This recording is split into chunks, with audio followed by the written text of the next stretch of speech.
Ça y est, on va enfin pouvoir aborder l'enracinement en tant que dernier 15e besoin de l'âme selon Simone Weil. Alors, premièrement, qu'est-ce que signifie le terme enracinement? Alors, la définition que nous donne Weil.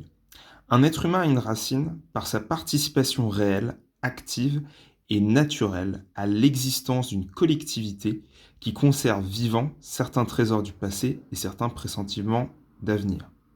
Donc là, on revient à cette idée de la collectivité qui est un lien entre ce qui s'est produit, le passé, et ce qui est encore à venir, le futur. Par rapport à participation naturelle,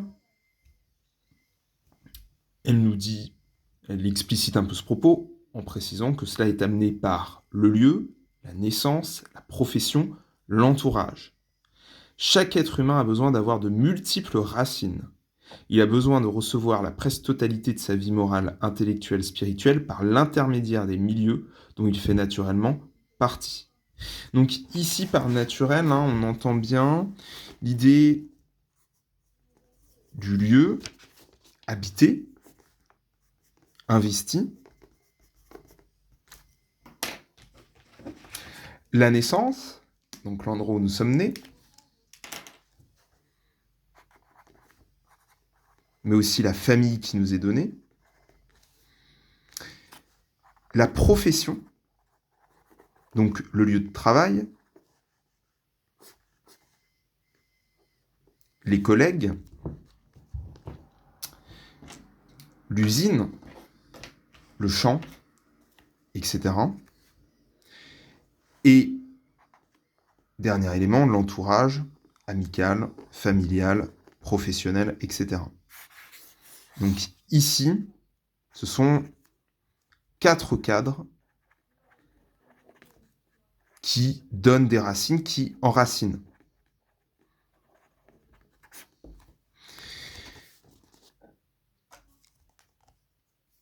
Il est mentionné une chose très importante, c'est le fait que chaque être humain a besoin d'avoir de multiples racines, donc pas une seule. Et que cette racine permet de recevoir, donne la vie intellectuelle, morale, spirituelle,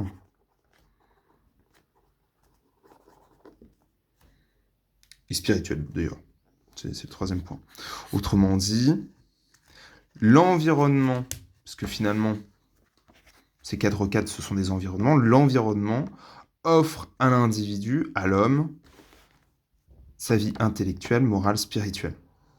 Autrement dit, que le lieu que nous investissons nous offre la possibilité de développer nos moralités, nos spiritualités et notre intelligence. Ok. Un point important, c'est que ce qu'on pourrait... en fait, la première réaction qu'on pourrait avoir par rapport à cela, c'est de se dire, c'est un cadre fermé. C'est-à-dire que on a ces 4 points, d'accord, notre naissance, notre lieu, notre profession, et puis finalement, à partir du moment où l'individu a ces 4 cadres, il bouge plus. Il y a une forme d'enfermement. On pourrait, tendance, en tout cas, on pourrait penser, se dire qu'il n'y a pas en fait d'échange avec d'autres racines, avec d'autres cadres, avec d'autres milieux. À cela, on note bien un point très important qui est dès le 2e paragraphe. Les échanges d'influence entre milieux très différents ne sont pas moins indispensables que l'enracinement dans l'entourage naturel. Donc, tout ce cadre-là, ce cadre naturel, qui est donné en tant que première racine,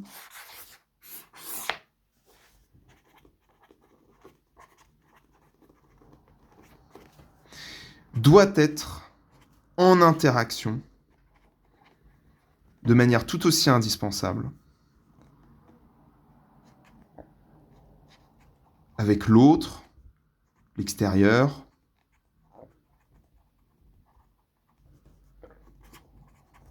des racines différentes, finalement. En tout cas, des milieux différents, incontestablement. Donc ici, on est bien dans une posture qui ne se veut pas isolationniste, entre guillemets, qui ne souhaite pas isoler l'individu dans le cadre de naissance dans lequel il se trouve. Il se doit d'y avoir interaction. Et cela est tout aussi indispensable qu'en fait d'avoir des racines. Mais comment est-ce que cette interaction se doit de se produire ? Un milieu déterminé doit recevoir une influence extérieure, non pas comme un apport, donc pas comme une sorte de don, de marchandise, donné, vendu ou ajouté, on n'est pas dans l'addition, mais comme un stimulant qui rend sa vie propre plus intense. Il ne doit se nourrir des apports extérieurs qu'après les avoir digérés, et les individus qui le composent ne doivent les recevoir qu'à travers lui. Il ne doit se nourrir des apports extérieurs qu'après les avoir digérés, donc il y a un processus de digestion. Là aussi, l'idée de la nourriture, ça revient. Il y a un temps de digestion. Et les individus qui le composent ne doivent les recevoir qu'à travers lui, donc qu'à travers le dit milieu. Quand un peintre de réelle valeur va dans un musée, son originalité en est confirmée. Il doit en être de même pour les diverses populations du globe terrestre et les différents milieux sociaux. Notez bien cette phrase-là. Quand un peintre de réelle valeur va dans un musée, son originalité en est confirmée. Ça, c'est très important, ça nous permet en fait de comprendre ici que l'interaction extérieure se doit, pour le cadre naturel, d'être une manière de se confirmer, de s'affirmer, de conscientiser sa propre valeur, de comprendre son caractère unique, spécifique. Ce n'est donc pas une interaction qui doit détruire. Pourquoi est-ce que je dis ça ? Tout simplement parce que, juste après, Weil va nous parler de la notion de déracinement.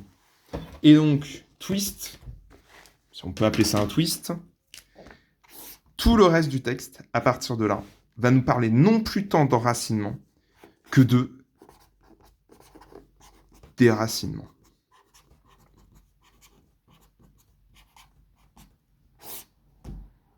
À partir de là, Weil ne va nous parler que de déracinement des différentes sources qui déracinent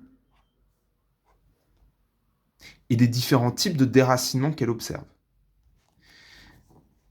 On va en avoir trois. Non, on va plutôt en parler de deux, pardon. Le déracinement ouvrier et le déracinement paysan.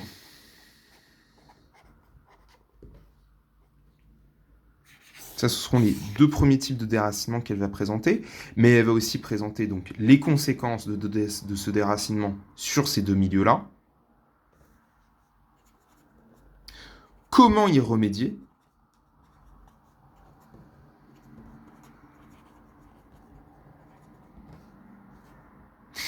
et avant cela, et en même temps qu'eux, elle va développer les sources du déracinement.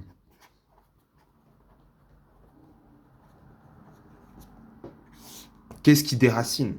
Qu'est-ce qui amène à ce que les individus perdent pied dans ce cadre naturel avec du coup leur lieu de vie, leur lieu de travail, leur lieu de naissance, leur entourage familial, amical, professionnel, etc.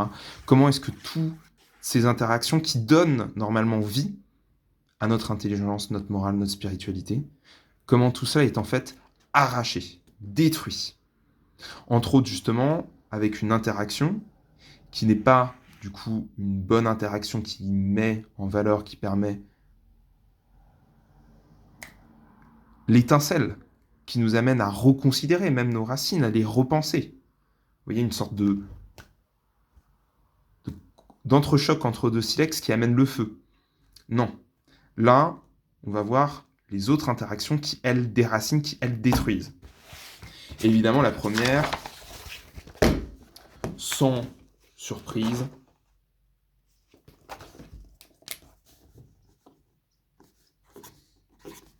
donc source de déracinement,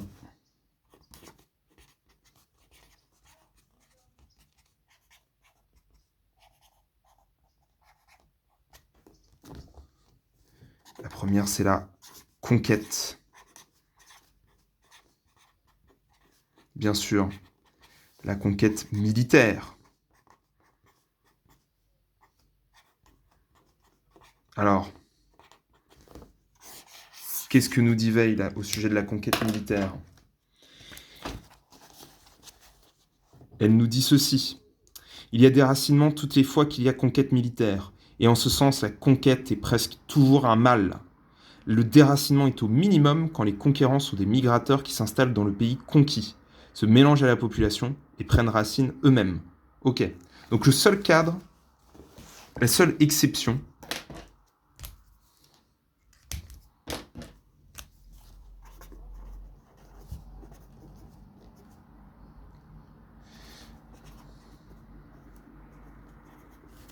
c'est le conquérant s'enracine lui-même.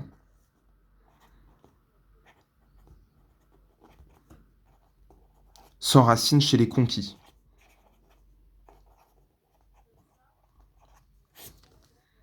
Donc il n'est pas dans une situation où il impose, il s'impose, mais au contraire, il se soumet, entre guillemets. Par exemple, elle nous donne des exemples. Tel fut le cas des Hellènes en Grèce, des Celtes en Gaule et des Maures en Espagne. Trois exemples assez intéressants, auxquels on ne penserait pas spécifiquement, je pense d'ailleurs surtout au dernier.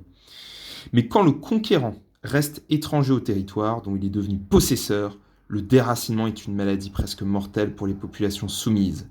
Il atteint le degré le plus aigu quand il y a déportation massive, comme dans l'Europe occupée par l'Allemagne, ou dans la boucle du Niger, ou quand il y a suppression brutale de toutes les traditions locales, comme dans les possessions françaises d'Océanie. Ah! Ainsi, une source de déracinement secondaire à la conquête militaire, subordonnée à la conquête militaire, c'est la colonisation. L'établissement même d'un empire, et on y reviendra, mais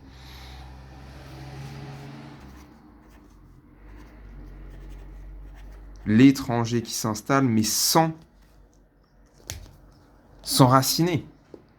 Au contraire même, en s'imposant, en imposant sa civilisation, ses traditions, au détriment de celles qui se trouvaient sur ces terres-là. Alors évidemment, elle mentionne l'Allemagne. Elle mentionne l'Allemagne et l'occupation de l'Allemagne sur l'Europe. Mais elle mentionne aussi les possessions françaises d'Océanie. Déjà, il y a équivalence entre l'Europe occupée